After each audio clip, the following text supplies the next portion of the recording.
Assalamualaikum warahmatullahi wabarakatuh. Bismillahirrahmanirrahim. Alhamdulillahi rabbil alamin. Wassalatu wassalamu ala ashrafil anbiya'i wal mursalin Nabiina Muhammadin wa ala alihi wa sahbihi ajma'in. Amma ba'du. Muslimin dan muslimat yang dirahmati Allah Subhanahu wa ta'ala sekalian, InsyaAllah pada pagi ini kita sambung bacaan kita dari surah An-Nisa dari muka surat 78 ayat yang ke-11. Panjang ayat ni. Baik. A'udzu billahi minasy syaithanir rajim.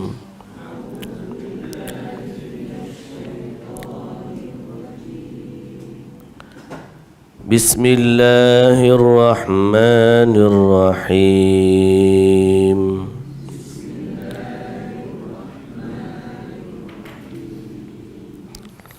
Yusikumullahu fi auladikum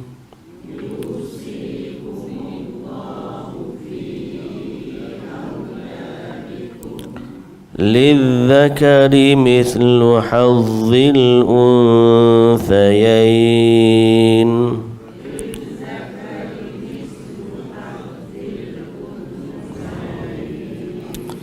فإن كن نساء فوق اثنتين فلهن ثلثا ما ترك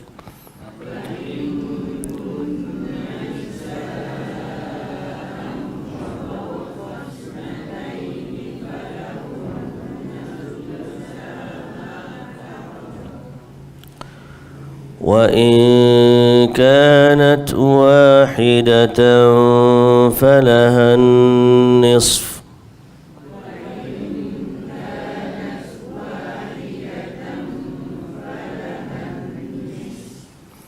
ولأبويه لكل واحد منهما السدس مما ترك إن كان له ولد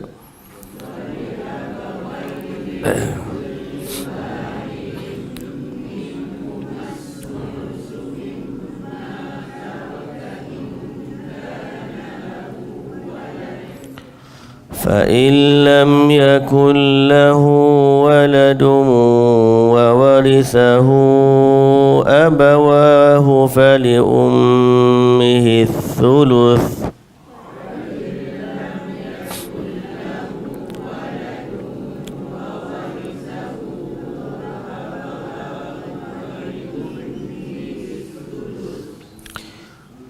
فإن كان له إخوة فلأمه السدس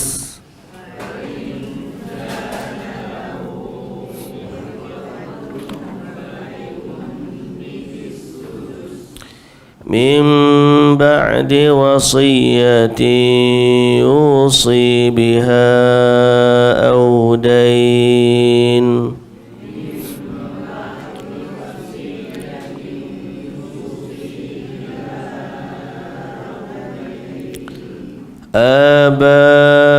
آباؤكم وأبناؤكم لا تدرون أيهم أقرب لكم نفعا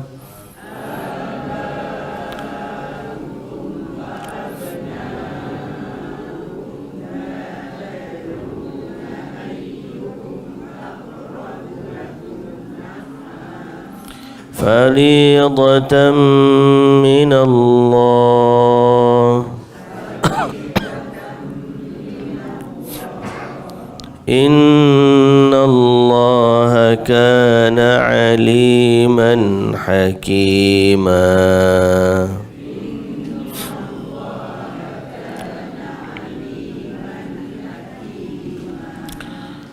ولكم نصف ما ترك أزواجكم إن لم يكن لهن ولد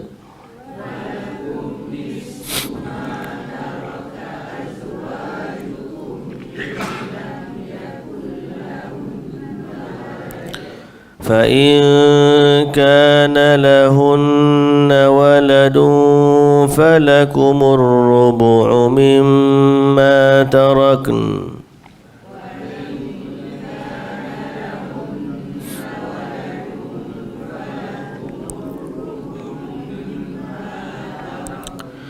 من بعد وصية يوصين بها أو دين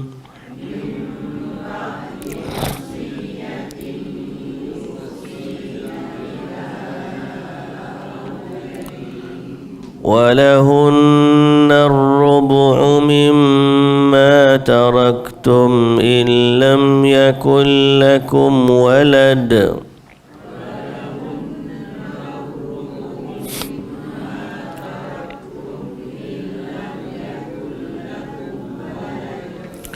فإن كان لكم ولد فلهن الثمن مما تركتم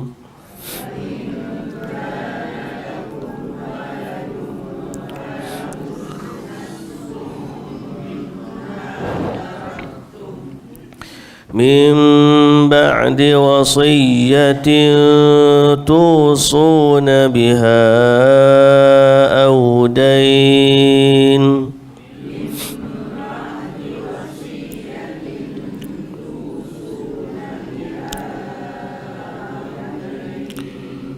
وإن كان رجل يورث كلالة أو امرأة وله أخ أو أخت فلكل واحد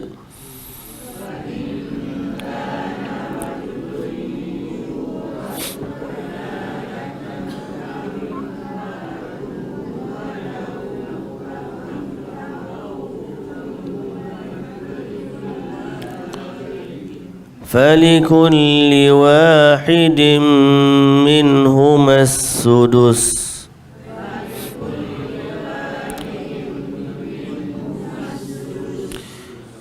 فإن كانوا أكثر من ذلك فهم شركاء في الثلث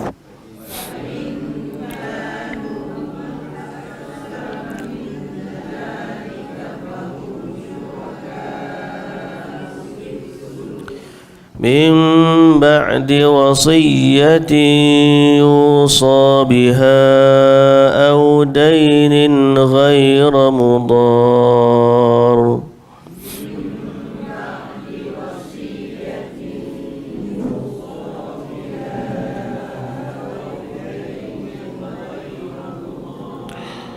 وصية من الله والله عليم حليم.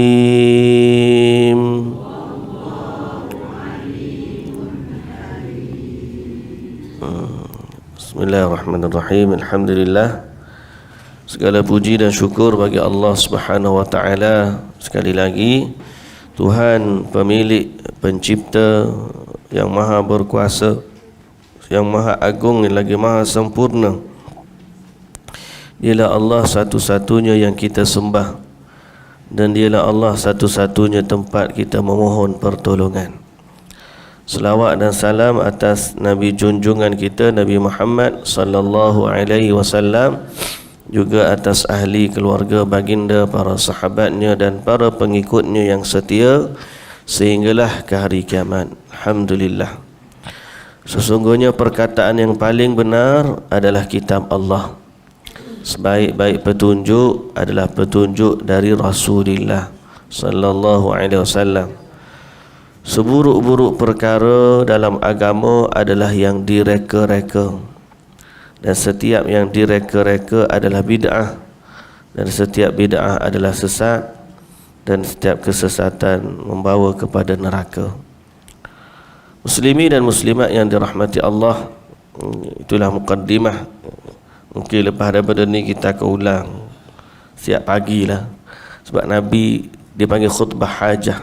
Setiap kali Nabi bagi khutbah ataupun Nabi SAW sebut di awal khutbah tentang perkara tersebut, menjadi dasar dustur dalam kehidupan kita beragama, iaitulah kitab Allah nombor 1, hadis Nabi SAW nombor 2, mengiringi Al-Quran. Dan itulah petunjuk yang kita ambil sebagai panduan dalam hidup. Kemudian elakkan diri dari mereka-reka dalam urusan agama, kerana inovasi dalam agama adalah dicela. Inovasi dalam urusan dunia tak apa. Setiap inovasi yang Nabi tak ajar, Nabi tak suruh, sahabat pun tak buat, tiba-tiba zaman ni dia buat, maka itu namanya menokok nambah agama. Setiap yang direka-reka adalah bid'ah, kata Nabi. Jadi perkataan bid'ah ni asal usulnya daripada Nabi, bukan daripada orang lain tak. Nabi yang sebut setiap yang direka-reka itu adalah bid'ah, dan setiap bid'ah adalah sesat.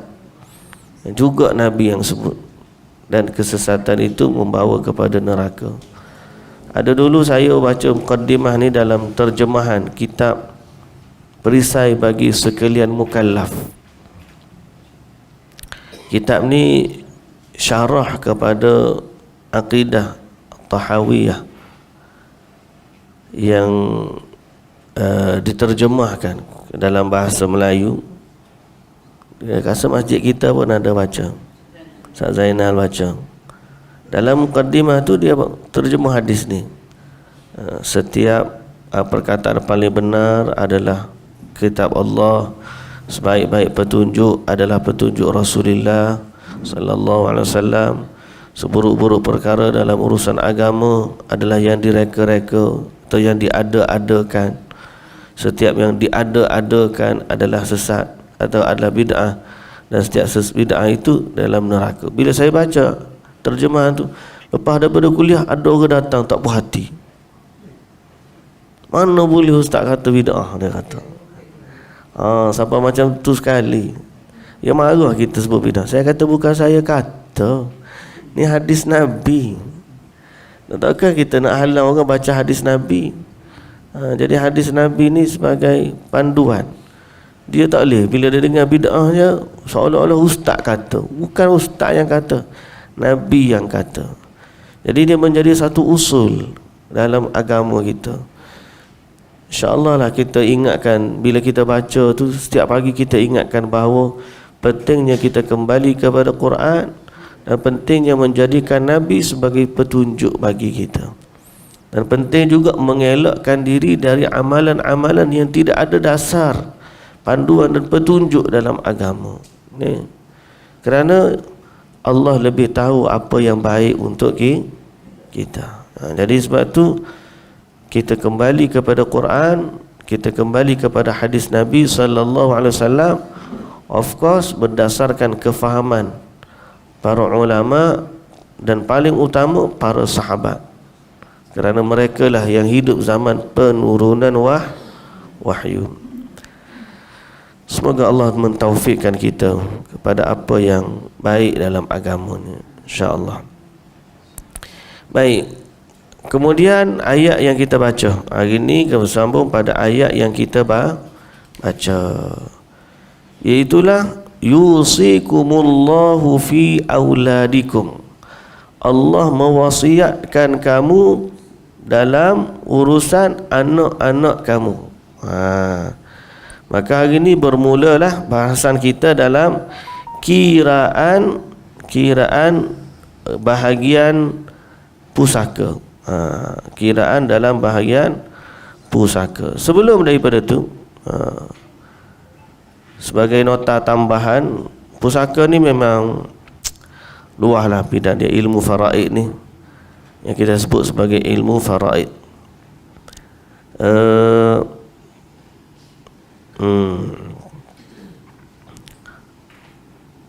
ilmu faraid. Okey. Yang saya nak sebut ialah pertama, Nabi SAW sebut dalam hadis riwayat Ibnu Majah, ta'allamul faraid wa 'allimuhan nas fa innahu nisful ilmi wa huwa yunsa wa huwa awwalu ma yunza'u minal ilm. Pelajarilah ilmu faraid wa huwa awwalu ma yuntaza'u min ummati. Riwayat Ibnu Majah. Maksudnya, pelajarilah ilmu faraid dan ajarkanlah ia kepada manusia. Sesungguhnya ia adalah setengah dari ilmu, dan ia adalah ilmu yang dilupakan, dan ia adalah ilmu yang mula-mula dicabut dari umatku. Kata Nabi SAW. Sebab bila orang tak amal, orang pun lupa. Bila orang lupa, maka dialah ilmu yang mula-mula akan dicabut dari umat ini. Jadi dia adalah satu kewajipan bagi kita. Kemudian setelah itu, apa yang menjadi harta pusaka? Saya nak nota tambahan juga. Apa yang menjadi harta pusaka? Termasuk harta pusaka ialah semua harta si mati yang diperolehi secara halal. Semua harta hak dia ada tu adalah pusaka. Termasuklah sewa yang belum dijelaskan kepada si mati. Dia ada rumah sewa, ada tunggakan sewa, dia mati, orang tu memang bayar, ni sewa hak dulu-dulu, maka termasuk dalam harta pusaka. Termasuk juga hutang kepada si mati yang dijelaskan setelah kematian. Si mati ni ada bagi hutang kepada seseorang. Orang tu datang setelah dia mati, alamak, dia kata, dulu ayahmu ni ada hutang dengan aku nak bayar balik hutang dia. Maka dia bayar tu menjadi harta pusaka. Yang seterusnya, dividen. Termasuk juga dividen yang terbit dari harta si mati. Okay? Maka dia menjadi harta pusaka. Yang seterusnya, simpanan KWSP. Pasal ni bukan dalam kitab, ni dalam website Majlis Agama Islam Selangor. Jadi tiba-tiba ada KWSP. Ada juga dalam kitab, bukan dalam kitab. Ni pada panduan kita orang Malaysia. Jadi KWSP selepas dia kematian, tuntut dia menjadi harta pusaka. Yang seterusnya, penama takaful. Takaful biasalah. Kalau hibah tu dia dah hibah dah. Ni takaful. Dia gini. Dia kalau berlaku apa-apa, dia akan dapat harta segini. Jadi harta tu adalah harta pusaka. Kalau hibah lain. Hibah ni dia dah siap awal lagi. Waktu dia ambil tu, ini adalah hibah kepada dia. Dia bagi kepada. Daripada ni asal pun hibah. Bila dia meninggal, sebenarnya milik orang yang dia hibahkan itu daripada awal. Yang seterusnya, barang yang terbit selepas mati seseorang dari usahanya semasa dia hidup. Macam mana tu? Dia buat sesuatu masa dia hidup, tiba-tiba lepas dia mati barulah dapat hasil. Musangking.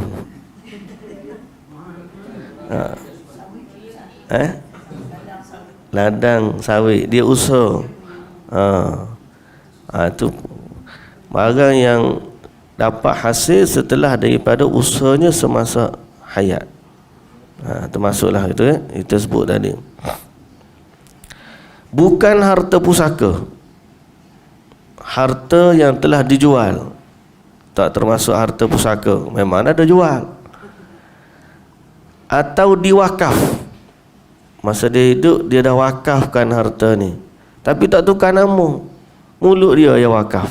Contohnya, anak-anak tahu dia wakaf, maka dia tak boleh dijadikan harta pusaka. Dia kena uruskan kepada wakaf, sebab dia dah wakaf. Atau dihibah, hibah tu hadiah, ataupun harta yang dia pegang sebagai amanah, harta yang dia pegang sebagai amanah. Kadang-kadang yang pegang amanah ni bahaya, sebab dia tempat kita ni kalau letak harta wakaf, dia kena letak di bawah pengurusan majlis agama. Sebahagian orang dia tak nak, dia nak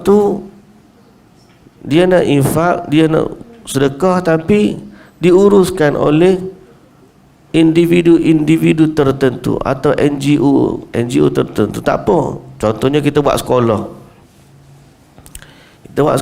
orang pun infak tanah untuk sekolah, kira wakaf lah kan. Kira wakaf, tapi nak letak nama wakaf atas majlis agama, dia orang pun rasa payah. Sebab bila dah atas majlis agama, banyak pula prosedur dia. Sedangkan memang orang ni nak bagi kepada sekolah ni, dia pun letak atas nama individu. Contoh, letak atas nama individu. Orang ni sebenarnya pemegang amanah, dia mati.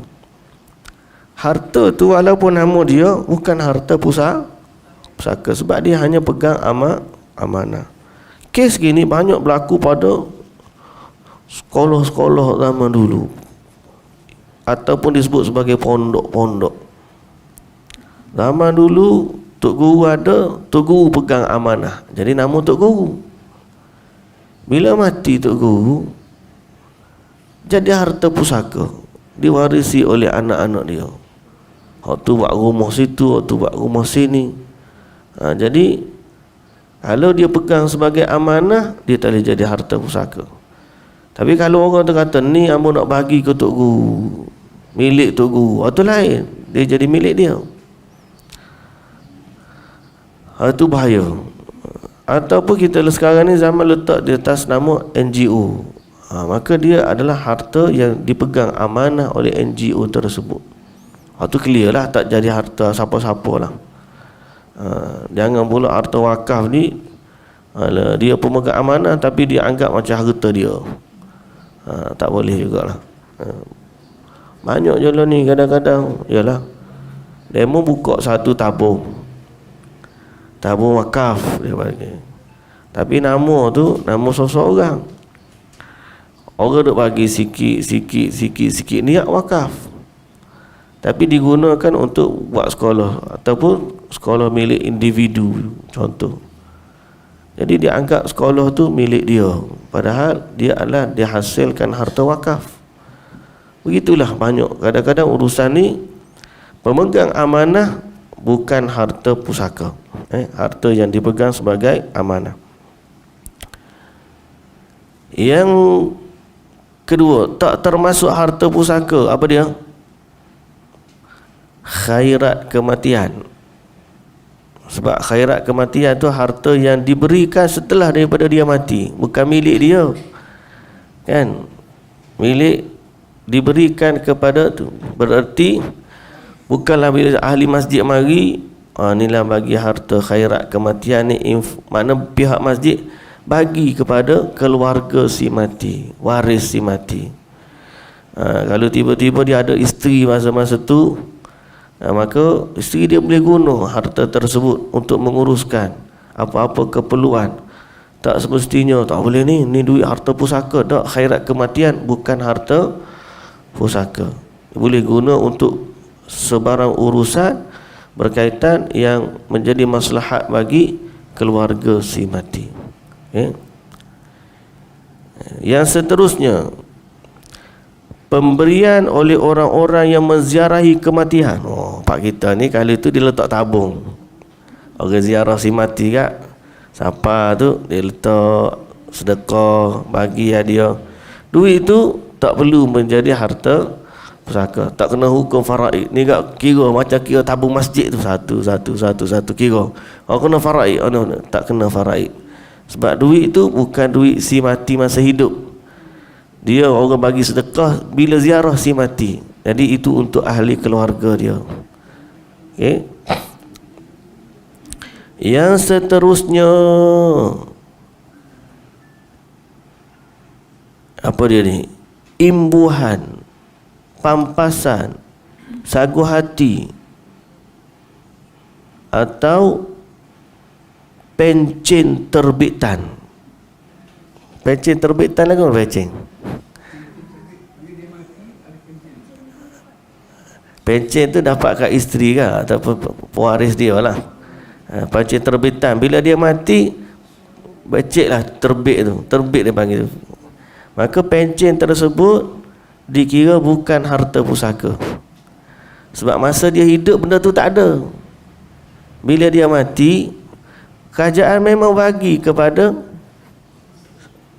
waris dia. Harta tu tak ada masa dia hidup. Bila dia mati, barulah terbit pencen tu. Jadi pencen tu dapat kepada kerajaan bagi sebagai sara hidup kepada pasangan dia. Faham? Jadi dia bukan harta pusaka. Yang seterusnya, bayaran-bayaran soksu, perkesu, itu juga bayaran-bayaran di bawah Akta Keselamatan Sosial Pekerja, perkesu, Akta 1969. Siap nak buat akta lagi.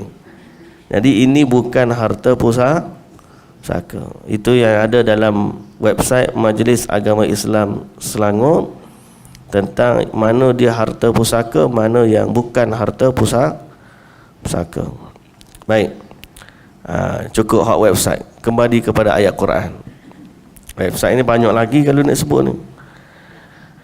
Yusikumullahu fi auladikum, Allah mewasiatkan kamu dalam urusan anak-anak kamu. Berarti Allah tolong bagi, Allah bagi wasiat.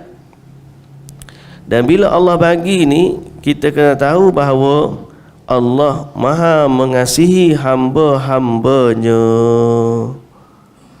Jadi kalau Allah Maha mengasihani dan mengasihi, takkanlah Allah Ta'ala nak buat tak betul. Betul tak? Sebagaimana satu hadis, seorang tawanan perang bawa seorang bayi yang sedang dia nyusu anak tersebut. Lalu Nabi SAW,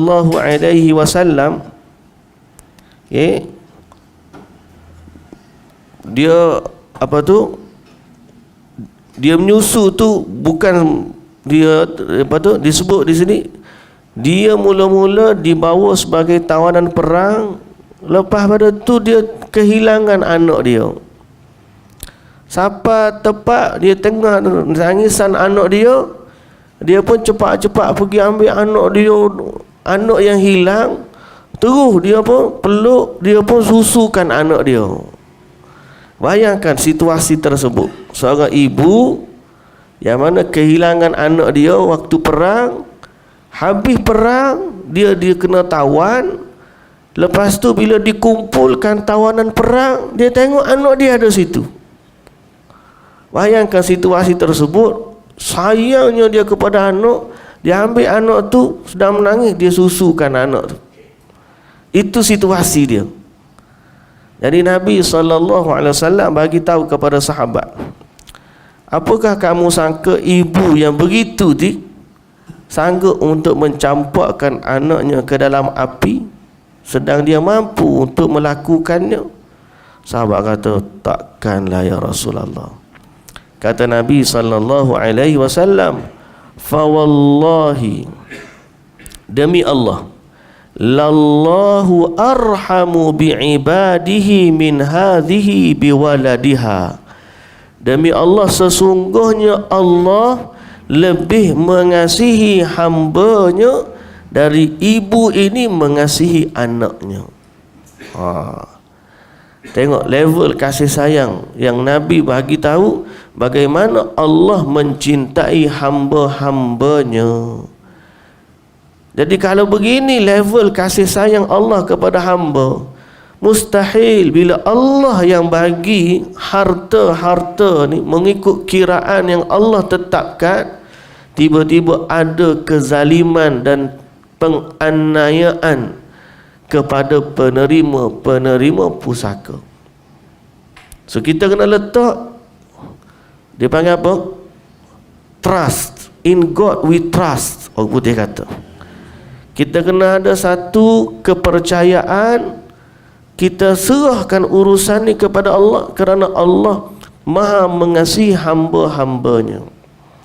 Tapi masalah manusia bila dia rasa apa yang Allah bagi tu tak adil, yang di sisi dia lagi adil.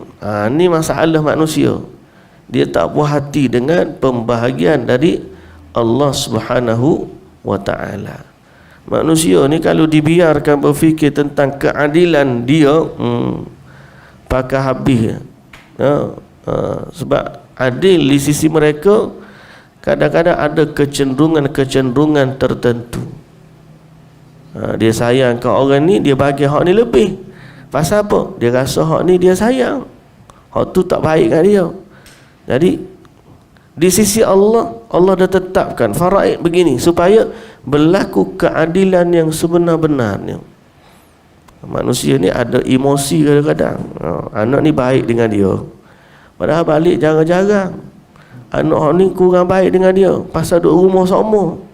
Biasalah hak duduk depan mata ni banyak dah pula dia nampak salah dia. Hak balik jarang-jarang ni okeylah, semua comel belakang. Hak ni asyik kena marah je, padahal sakit demam dia lah pergi klinik hospitalnya. Ni balik jarang-jarang, balik senyum-senyum, bawa hadiah sikit ke mak-mak pun suka. Lepas tu bila bagi tersangka, hak jauh ni mula-mula mari dek tepi, mak begini. Kalau manusia dibiarkan urusan ni kepada mereka, habis. Tapi Allah Maha mengasihi hamba-hambanya, maka Allah telah bagi, maka emosi manusia tak tepi. Ini pembahagian Allah, kerana Allah adalah Tuhan yang Maha Adil dan Maha mengasihi hamba-hambanya. Baik, jadi kita kena letak kepercayaan, trust kita kepada Allah Subhanahu wa ta'ala, bahawa dialah sebaik-baik yang kita serahkan urusan kita kepadanya. Hasbunallahu wa ni'mal wakil. Baik, kemudian Allah Ta'ala pun bagi lizzakari mithlu hazzil unthayain. Nombor satu sekali Allah bagi, ayat mula-mula sekali, bagi lelaki dua bahagian perempuan. Hak mula-mula ni lah hak yang tak setuju sekali.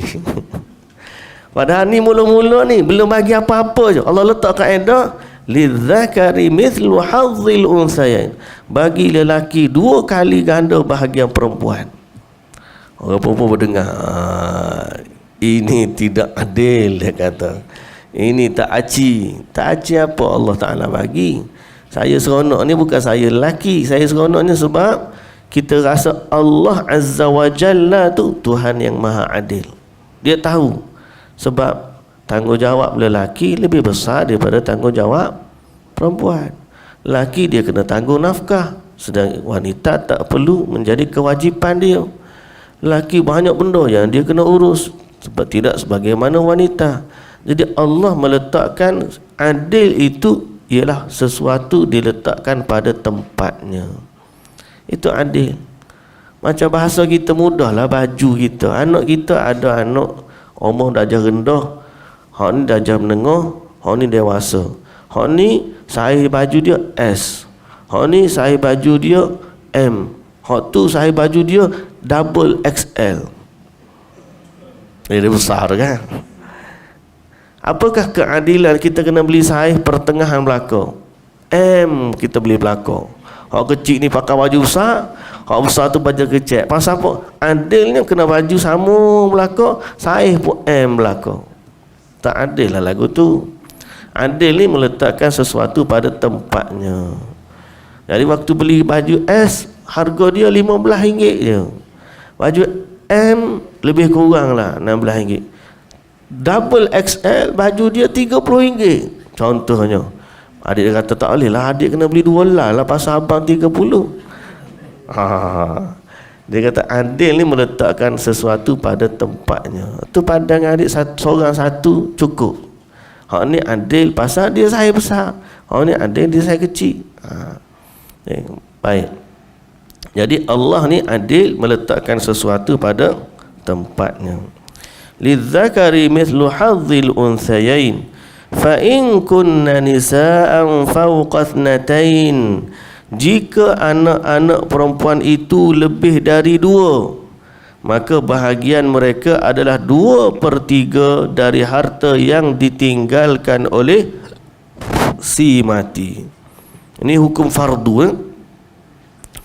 Dia panggil orang-orang yang mesti terima harta pusaka. Pertama, anak lelaki, anak perempuan lah tadi.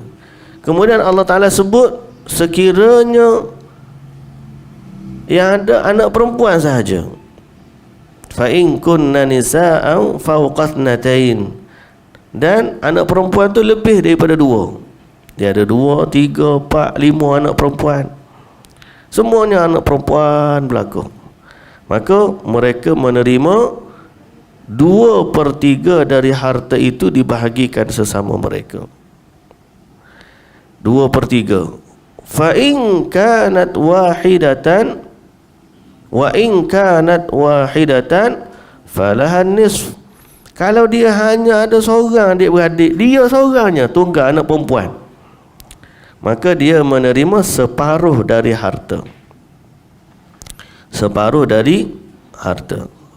Separuh lagi pergi mana? Separuh lagi pergi kepada asabah. Asabah ni maknanya orang menerima setelah dibahagikan harta-harta tu.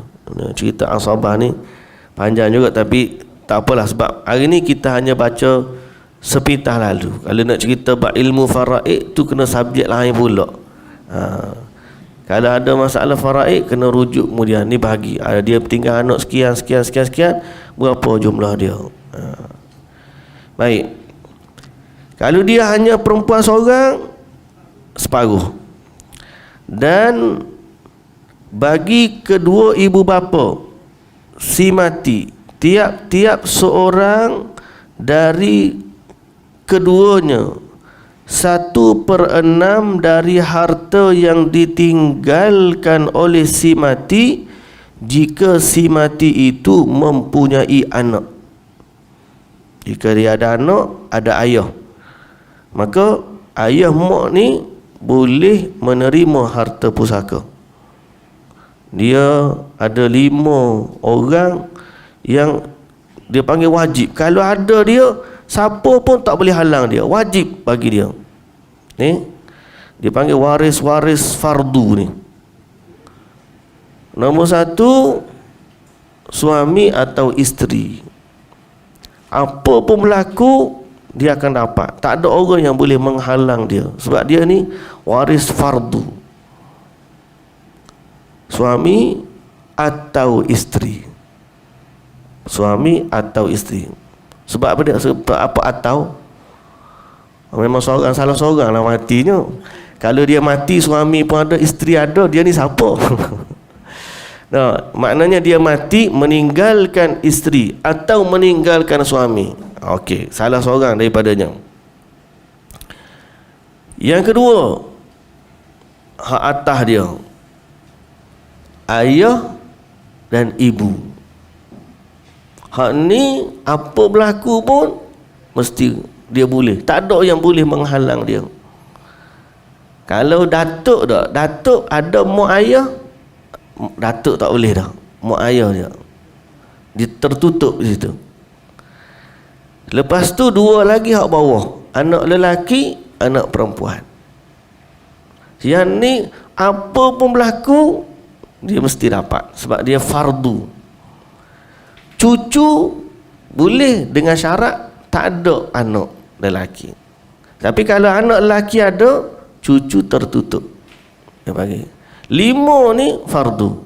Suami atau isteri, ibu, ayah, anak lelaki, anak perempuan. Anak lelaki, anak perempuan. Baik. Hak ni apa pun berlaku mesti dia panggil fardu. Waris fardu ni waris yang mesti dapat.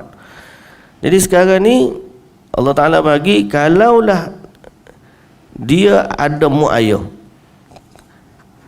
dan dia ada anak, maka mak ayah dia dapat 1/6. Kalau dia tak ada anak, maka wali abawaihi likulli wahidin minhuma sudus mimma taraka in kana lahu walad fa in lam yakul lahu waladun wa warithahu abawahu fali ummihi thuluth.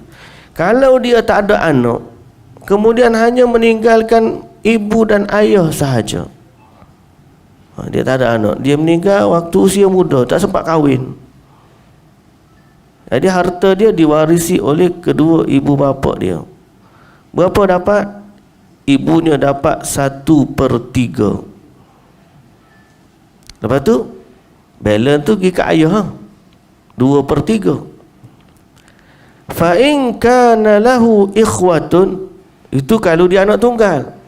Kalau dia ada adik-beradik lain, fali ummihi sudus, maka mak dia yang tadi patut 1/3, kalau tak ada adik-beradik lain, lah ni ada adik-beradik lain, maka mak dia dah dapat 1/6.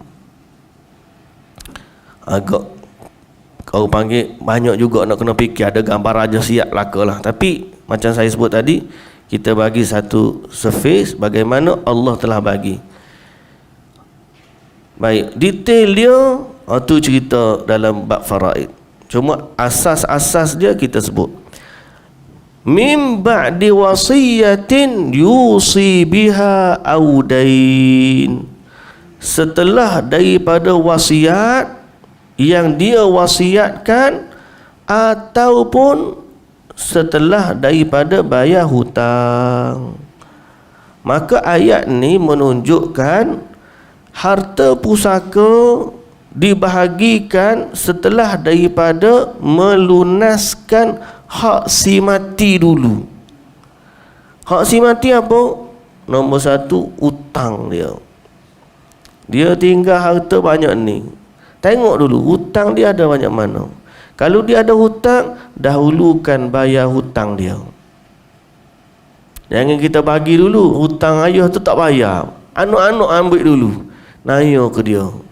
Dia duduk dalam kubur, hutang dia tak bayar, sedang harta dia sudah diguna pakai untuk anak-anak dia atau penerima pusaka. Tak boleh. Hutang didahulukan lebih daripada pembahagian harta. Kalau dia ada hutang, selesaikan hutang dia. Jadi alhamdulillah lah ni lepas kadang lepas daripada solat jenazah, jadi satu orang panggil satu amalan lah, bukan satu sunnah sebenarnya, tak sunat apa benda tu, cuma jadi amalan tempat kita ni. Dia tanya terus siapa-siapa ada ayah dia ada hutang, mintalah maklumkan supaya dia boleh lunaskan.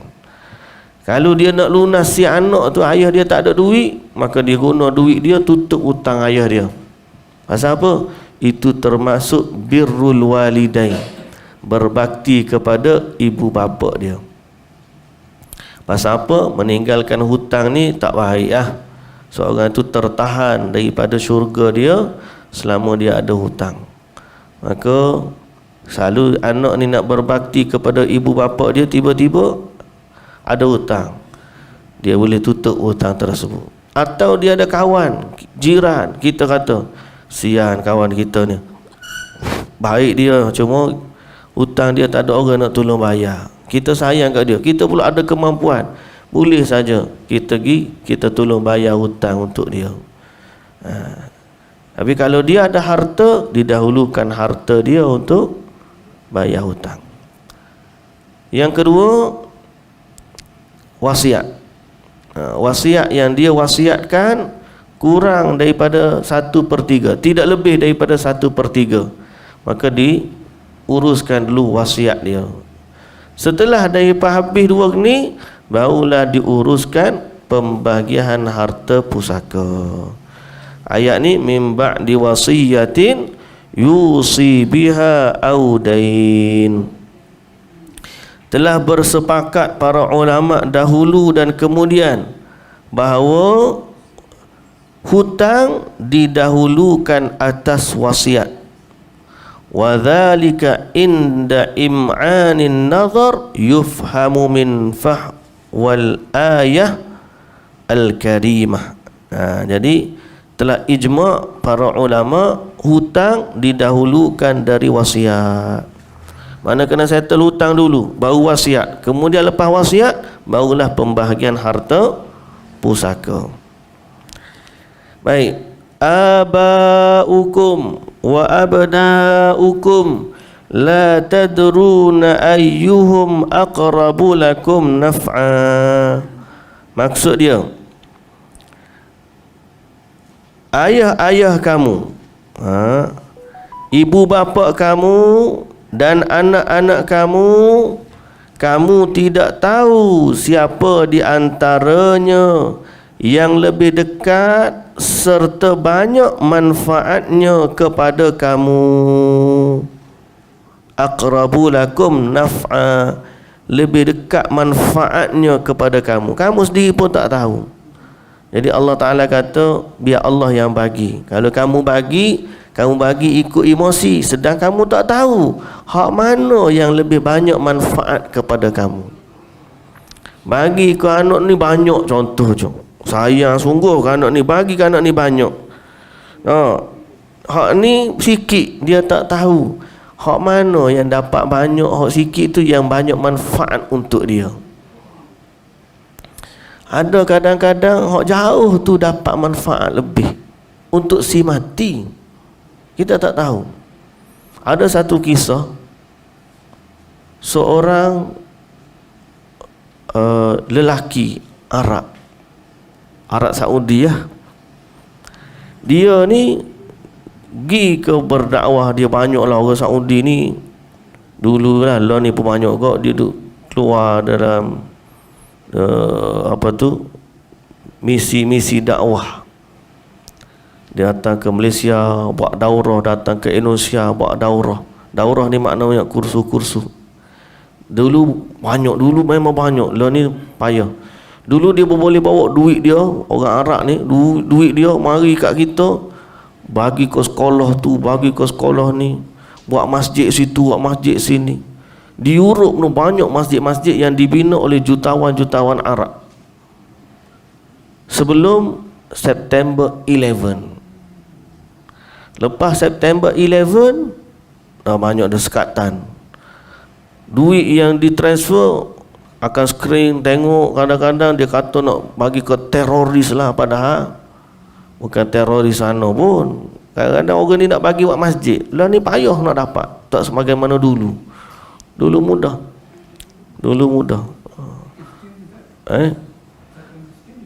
Kristian boleh bagi pula, dia bagi ikut channel dia lah. Orang Islam memang dia strict sikit lah. Tak apa, hak tu cerita hak bagi tu. Nak sebutnya, ada seorang lelaki ni, dia pergi ke Filipina, dia kahwin dengan orang Filipina. Kahwin dia biasalah, satu isteri duduk Saudi, satu isteri duduk Filipina. Hak di Saudi tu pun tak tahu dia ada isteri kat Filipina. Tapi qadar Allah, sebelum dia meninggal, dia bagi tahu kepada anak lelaki dia, sebenarnya aku ada seorang isteri di Filipina. Mau carilah dia, sekian-sekian dia. Aku pernah kahwin dengan dia, walaupun lama tak tu, tapi dia tak ceraikan isteri tersebut. Maka bila ayah dia meninggal, si anak ni bagi-bagi harta pusaka ni, dia masuklah nama isteri kepada ayah dia ni, dua orang. Satu mak dia, satu lagi mak tiri, hak dia tak kenal, duduk di Filipina. Maka dia pun lepas daripada tu dia cari mak nak bagi harta pusaka ni. Nak bagi harta pusaka. Oh, bagi cari, akhir sekali jumpa. Jumpa tu lah dia baru jumpa mak tiri dia ni. Lepas tu dia pun bagilah harta tu. Terkejutlah kawan dia. Pertama terkejut suami dia meninggal. Yang kedua dapat pula harta pusaka banyak pula tu. Dia pun tak apalah, alhamdulillah lah.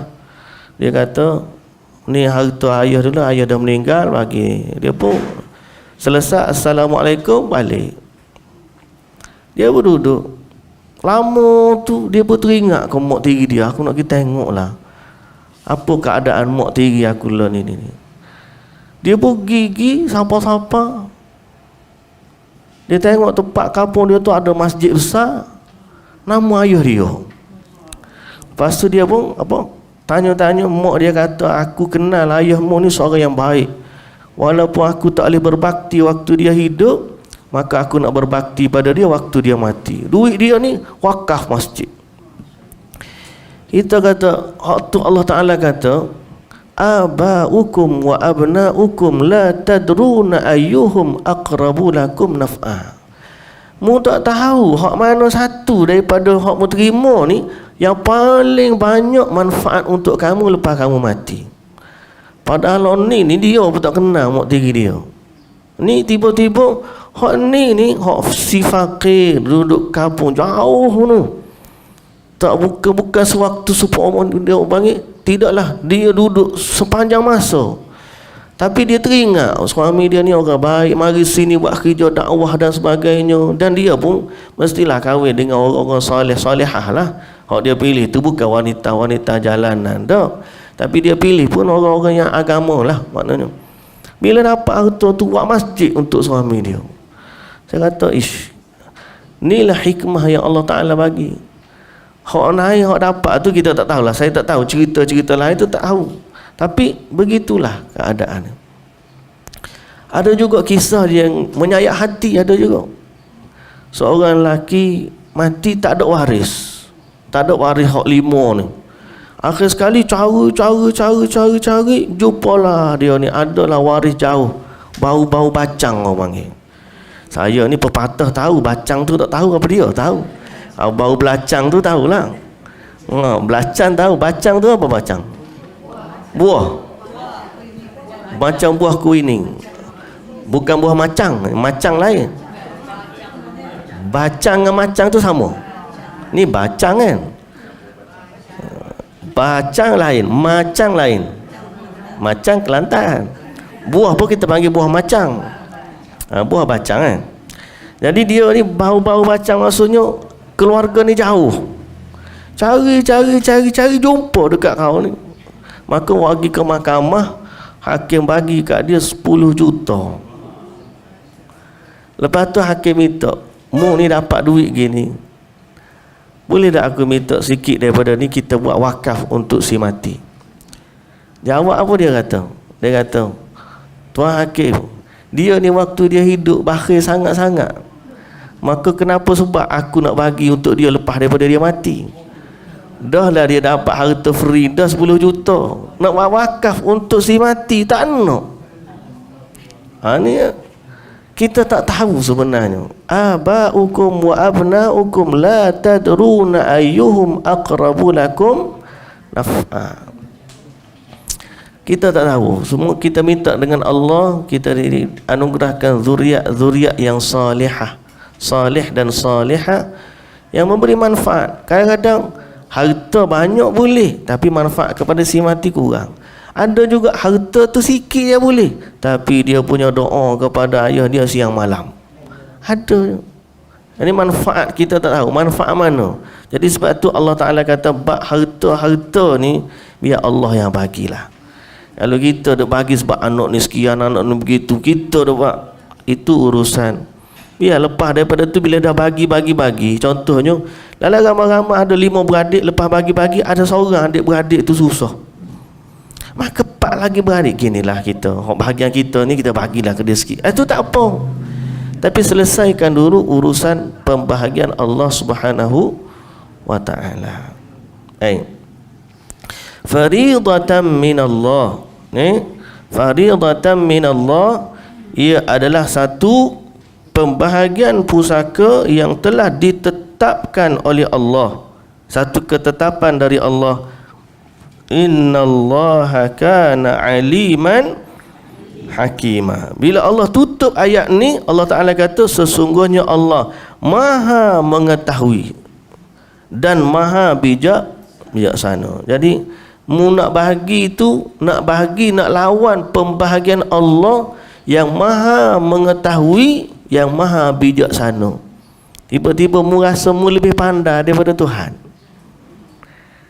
Lepas Allah bagi, dia kata dialah maha mengetahui dan dialah maha bijaksana waktu dia bagi. Mari kita rasa kita lebih bijak daripada Tuhan. Jam. Orang yang bagi tak bagi ikut bahagia Allah ni, dia rasa dia lebih pandai daripada Tuhan lah. Nah, pasal Allah dah bagi, dia pergi bagi lain. Dia kata tak adil. Yang ni tak adil. Kita tak nak harta pembahagian faraid, kita nak bagi sama rata adik-beradik kita. Maknanya dia rasa dia lebih pandai daripada Allah. Yang tahu dulu pembahagian dia. Mu patut banyak ni, ni patut banyak ni, ni patut banyak ni, gini. Okey, bahagian ni setuju. Ni patutnya. Tapi dia kata lepas dia terima ni, kita tak nak ni, saya nak bagi kepada adik-beradik saya, terutama bagi lelaki lah. Dia yang akan bagi. Tak boleh perempuan kata saya nak bagi sama rata. Pasal dia bahagian dia sedikit. Kalau persetujuan tu bersama, setelah daripada dia tahu bahagian dia, barulah dia bagi sama rata. Boleh. Jangan dia bagi tanpa dia ketahui hak dia. Tahu dulu, awak ni banyak ni, kemudian kita bagi sama rata. Lepas daripada tu, atas persetujuan bersama tu tak apa. Tapi Allah Ta'ala kata faridatan minallah, pembahagian ni wajib kita selesaikan dulu, fardu. Jadi kita tahu bahagian masing-masing, lepas daripada tu baru nak bagi, tak apa.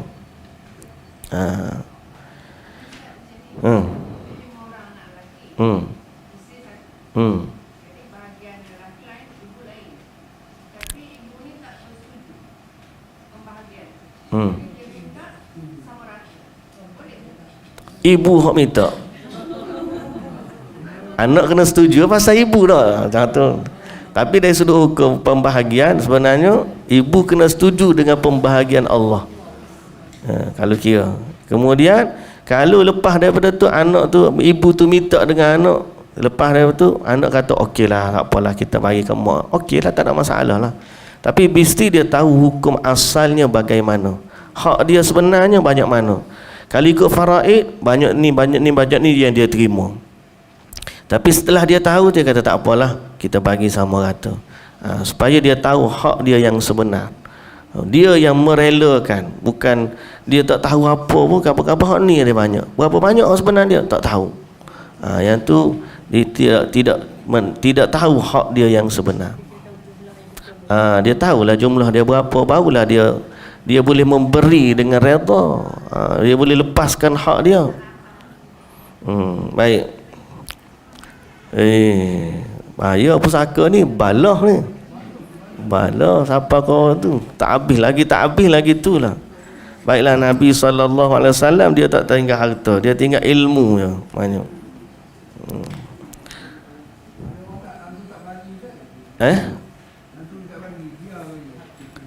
Langsung tak bagi, biar pasal gaduh. Orang kita ni dia silap kadang-kadang waktu baru masuk kubur, balik-balik nak tanya bab pusaka, dia pun kata kubur merah lagi cara pusaka dah. Sebenarnya kena tunaikan hak tu secepatnya. Lagi lama lagilah cerita lain. Kita bukan nak harta tu kan tamak dah. Kita nak selesaikan urusan si mati. Pembahagian pusaka ni bukan sekadar urusan harta tu. Kita cek berlaku harta dia ada hutang hok mana gitu gini, selesaikan hutang-hutang dia, selesaikan wasiat-wasiat dia. Lepas dah apa habis dia tu selesai bagi, maka si mati tu boleh duduk rehat dalam kubur, selesai. Ni kalau dia tak selesai, urusan di dalam kubur lagu mana? Kita duk bergaduh, gogang duk atas ni. Hak dia di bawah tu lagu mana? Itu dah ambil harta dia ya. Dah. Bila tak dapat harta, si anak ni pun duk bergaduh, tulah ayah dia begini. Dia banyak masa duduk di harta. Dia lupa untuk berdoa kepada si ayah dia, untuk berbakti kepada si ayah dia. Kalau harta ni dapat macam tadi, bagi-bagi, ada anak keperluan untuk guna, dia guna. Ada anak dia nak wakaf untuk ayah dia, dia boleh wakaf. Dia nak buat apa boleh. Ni kalau duk hanging situ, harta umat Islam ni, tempat kita ni lah, berbilion yang duduk tertahan dekat amanah raya tu, tak boleh diselesaikan sebab orang tak setuju pembahagian pusaka. Ada setengah-setengah tu dia panggil pada tanah adat apa? Siapa setengah-setengah tu memang tak boleh nak bagi. Tu di Kampung Baru tu berapa lapis tu daripada untuk lagi nama tak selesai, buat cucu cicit tak selesai lagi. Pasal apa? Dia tidak dibahagikan. Pasal dulu kalau nak cerita buat harta pusaka, dia kata kubur merah lagi dia cerita buat harta dah macam tomok sangat. Itu masalah hak si mati perlu disegerakan. Kalau tiba-tiba dah dapat, aku nak wakaf harta ni, bagi ke masjid, alhamdulillah. Selesai urusan dia. Innallaha kana aliman hakima. Kemudian tu bab anak dengan ayah. Kan 5 tadi hak fardu kan. Kemudian suami atau isteri pula. Minggu depan. Berapa dah ni? Minggu depan insya-Allah adalah hari Isnin. Balik semula lah insya-Allah. Cuma minggu depan tu berapa hari tengok dulu. Tiket tak tengok lagi, cuti. Cuti. Balik raya lah, raya saya balik je. Allahu ta'ala alam. Subhanakallahumma wa bihamdika asyhadu an la ilaha illa anta astaghfiruka wa atubu ilaik. Assalamualaikum warahmatullahi wabarakatuh.